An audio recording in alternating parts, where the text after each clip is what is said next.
ഇത് mass മോട്ടോഴ്സിന്നാണ്. Honda Activa 60 വണ്ടി നമ്മൾ വർക്കിന് കയറ്റിയിട്ടുണ്ട്. നമുക്ക് ജോബ് കാർഡിൽ പറഞ്ഞത് ജനറൽ സർവീസ് ചെയ്യണം, വാട്ടർ സർവീസ് ചെയ്യണം, engine oil checkup, self start complaint പറയുന്നുണ്ട്. ഇത്രയാണ് മെയിനായിട്ട് പറഞ്ഞാണ്. അപ്പോൾ നമ്മളതിൻ്റെ എഞ്ചിൻ ഓയിൽ ചെക്ക് ചെയ്തിരുന്നു. എഞ്ചിൻ ഓയിൽ നമുക്കിപ്പോൾ ഏകദേശം ഒരു 1900 കിലോമീറ്റർ ആയിട്ടുള്ളൂ. 1200 കിലോമീറ്റർ കൂടി ഓടിയതിന് ശേഷം മാറ്റിയാൽ മതി. അപ്പോൾ അതൊന്ന് ഓർമ്മയിൽ വെച്ച് കൈയോടെ മാറ്റിയാൽ മതി. പിന്നെ അതേപോലെ സെൽഫിൻ്റെ കംപ്ലയിൻറ്റ് ബാറ്ററിയുമായി ബന്ധപ്പെട്ട കംപ്ലയിൻ്റ് ആണ് കേട്ടോ. അപ്പോൾ നമ്മൾ ഇപ്പോൾ സർവീസിനായിട്ട് കയറ്റിയേക്കുന്ന കിലോമീറ്റർ എന്ന് പറഞ്ഞാൽ 53,666 കിലോമീറ്ററാണ് നമ്മളിപ്പോൾ വണ്ടി സർവീസ് വർക്കിനായിട്ട് കയറ്റിയേക്കുന്നത്. നമ്മൾ സർവീസിൻ്റെ ഭാഗമായിട്ട് ബാക്ക് ബ്രേക്കിൻ്റെ ഭാഗം തന്നെ ചെക്ക് ചെയ്യാൻ വേണ്ടി അയച്ചിട്ടുണ്ട്. ബ്രേക്ക് ലൈനർ നമ്മൾ നോക്കുമ്പോൾ നിലവിൽ കമ്പനി ലൈനർ കിടക്കണം. ഹോണ്ടയുടെ ഒറിജിനൽ ലൈനറാണ്, പുതിയ ലൈനറാണ് കേട്ടോ. അപ്പോൾ ജസ്റ്റ് നമുക്ക് ആ ബ്രേക്കിൻ്റെ ക്യാമൊക്കെ ഒന്ന് അഴിച്ച് ഗ്രീസ് ചെയ്ത് റീസെറ്റ് ചെയ്താൽ മതി. അതേപോലെ നമ്മളതിൻ്റെ ബാക്ക് വീല് പിടിപ്പിക്കുന്നത് ഈ ഒരു ഷാഫ്റ്റുമാണ്. അതിൻ്റെ ബെയറിങ്ങിൻ്റെ ഒക്കെ പ്ലേ നമ്മൾ ചെക്ക് ചെയ്തു. നിലവിൽ വേറെ കംപ്ലയിൻ്റ് ഒന്നുമില്ല. അതേപോലെ ബാക്ക് ടയറായാലും പുതിയ ടയർ കിടക്കണം. MRF കമ്പനി വന്ന മോഡൽ ടയർ തന്നെയാണ്. ഹബിനായാലും വേറെ പറയത്ത കംപ്ലയിൻ്റ് ഒന്നുമില്ല. പിന്നെ അതേപോലെ നമ്മൾ അതിൻ്റെ ഗിയറിനകത്ത് തന്നെ ഓയിലൊക്കെ ചെക്ക് ചെയ്തു. നിലവിൽ നല്ല ഓയിലാണ്. അപ്പോൾ ഗിയർ ഓയിൽ മാറ്റേണ്ട ടൈമൊന്നും ആയിട്ടില്ല കേട്ടോ. പിന്നെ അതേപോലെ നമ്മളതിൻ്റെ എയർ ഫിൽറ്റർ ക്ലച്ച് സൈഡൊക്കെ നമ്മൾ അയച്ചിട്ടുണ്ട്. എയർ ഫിൽറ്റർ നമ്മൾ ചെക്ക് ചെയ്ത് ക്ലീൻ ചെയ്യാൻ വേണ്ടിയിട്ടൊക്കെ അയച്ചാണ്. അപ്പോൾ പുതിയ ഫിൽറ്ററാണ്, കുറച്ച് പൊടിയൊക്കെ ഉണ്ട്. അതൊക്കെ നമുക്ക് തുടച്ച് ക്ലീൻ ചെയ്ത് നമുക്ക് റീസെറ്റ് ആക്കാം. പിന്നെ ഉള്ളത് CVT ക്ലച്ചാണ്. ആ ക്ലച്ചിൻ്റെ ഭാഗം നമ്മൾ സർവീസിൻ്റെ ഭാഗമായിട്ട് നമ്മൾ അഴിച്ചിട്ടുണ്ട്. അതിൻ്റെ variator body, boss driver, roller കാര്യങ്ങളൊക്കെ നമ്മൾ ചെക്ക് ചെയ്യുന്ന സമയത്ത് നോർമൽ സാധാരണ രീതിയിലുള്ള തേമാനമൊക്കെ ഉള്ളൂ. പിന്നെ അതേപോലെ തന്നെ ക്ലച്ച് യൂണിറ്റ്, ക്ലച്ച് വെയിറ്റ് അടക്കം വരുന്ന യൂണിറ്റാണത്. അപ്പോൾ അതൊക്കെ നോക്കുമ്പോൾ സാധാരണ രീതിയിലുള്ള തേമാനം കാര്യങ്ങളൊക്കെ നിലവിലുള്ളത്.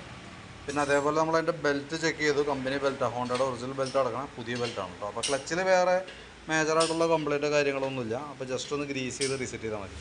അതേപോലെ തന്നെ ക്രാങ്ക് ഷാഫ്റ്റ് ആയാലും ക്ലച്ച് ഷാഫ്റ്റ് ആയാലും ഓയിൽ സീൽ, ലീക്കേജ് കാര്യങ്ങളൊന്നും പ്രത്യക്ഷത്തിൽ കാണുന്നില്ല കേട്ടോ. പിന്നെ അതേപോലെ നമ്മളതിൻ്റെ ഫ്രണ്ട് എഞ്ചിൻ്റെ ഹെഡ് ഭാഗം നമ്മൾ ചെക്ക് ചെയ്ത് വേറെ ലീക്കേജ് ഒന്നുമില്ല.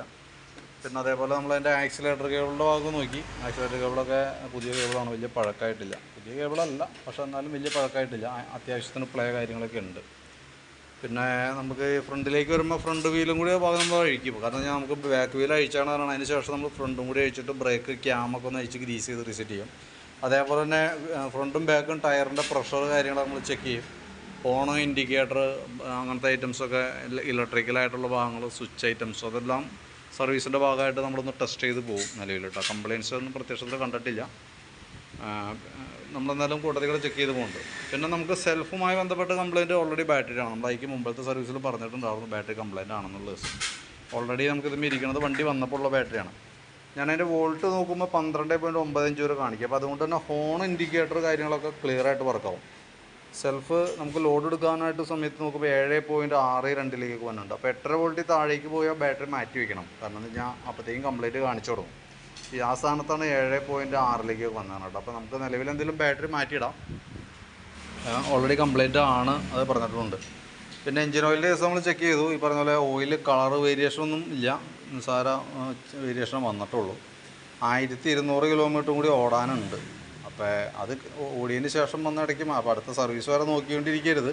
കാരണം അതിക്ക് മുമ്പ് ഈ പറഞ്ഞ പോലെ കിലോമീറ്റർ കവർ ചെയ്ത് പോകും. അപ്പോൾ അത് ഓർമ്മയിൽ വെച്ചേക്കാം. ഇനി 1200 കിലോമീറ്റർ കൂടിയാണ് നമുക്ക് ഓടാനുള്ളത്. അപ്പോൾ ഓയിൽ ലെവൽ കാര്യങ്ങളൊക്കെ കറക്റ്റ് ഉണ്ട്. അപ്പോൾ അതൊന്ന് നോക്കി കൃത്യമായിട്ട് ചെയ്യാനായിട്ട് ശ്രദ്ധിക്കുക. ഇനി അതല്ല വിട്ടുപോകുന്നതാണെങ്കിൽ കൂട്ടത്തിൽ തന്നെ നമുക്ക് മാറ്റി കളയാം. കുറച്ചുകൂടി ഓടാനുള്ളത് നമ്മൾ മൈൻഡ് ചെയ്യേണ്ടതെന്നുള്ളതാണ്. ഓർമ്മയോടുകൂടി ചെയ്തോണം കേട്ടോ. അത് പ്രത്യേകം ശ്രദ്ധിക്കണം. കാരണം എഞ്ചിൻ ഓയിൽ ആകെ കൂടി നമുക്ക് BS6 വന്നത് 600 മില്ലി ഓയിലാണ്. അപ്പോൾ അത് കെയർ ചെയ്ത് സൂക്ഷിക്കുക എന്നുള്ളത് നമ്മുടെ ഉത്തരവാദിത്തമാണ്. അപ്പോൾ നിലവിൽ ഏകദേശം 1200 കിലോമീറ്റർ ഓടിയതിന് ശേഷം മാറ്റിയാലും മതി. പക്ഷെ അത് ഓർമ്മയോടുകൂടി ചെയ്തോണം. അപ്പോൾ ഞാനതിൻ്റെ ഏകദേശം ഒരു എസ്റ്റിമേറ്റ് ആക്കാം. നമുക്ക് ജനറൽ സർവീസാണ് മെയിനായിട്ട്. ജനറൽ സർവീസ്, വാട്ടർ സർവീസുണ്ട്, പിന്നെ ബാറ്ററി മാറ്റി വയ്ക്കാനുണ്ട്. അപ്പോൾ അതാണ് മെയിനായിട്ടുള്ളത്. പിന്നെ നമുക്ക് വർക്ക് കംപ്ലീറ്റ് ചെയ്തതിന് ശേഷം ഒന്നുകൂടി നമ്മൾ ചെക്ക് ചെയ്ത് നോക്കാം. എന്തെങ്കിലും ചെറിയ ബൾബ് ഐറ്റംസോ അങ്ങനത്തെ എന്തെങ്കിലും ഐറ്റംസൊക്കെ ഉണ്ടെങ്കിൽ അതും കൂടി അതിനകത്ത് ഉൾപ്പെടുത്തിയേക്കാം. അപ്പോൾ ഞാൻ അതിൻ്റെ ഒരു ഏകദേശം ഒരു എസ്റ്റിമേറ്റ് ഇട്ടേക്കാം വാട്സാപ്പിൽ കേട്ടോ. വർക്ക് കംപ്ലീറ്റ് ആയി കഴിയുമ്പോൾ കോൺടാക്ട് ചെയ്തോളാം. ഓക്കെ.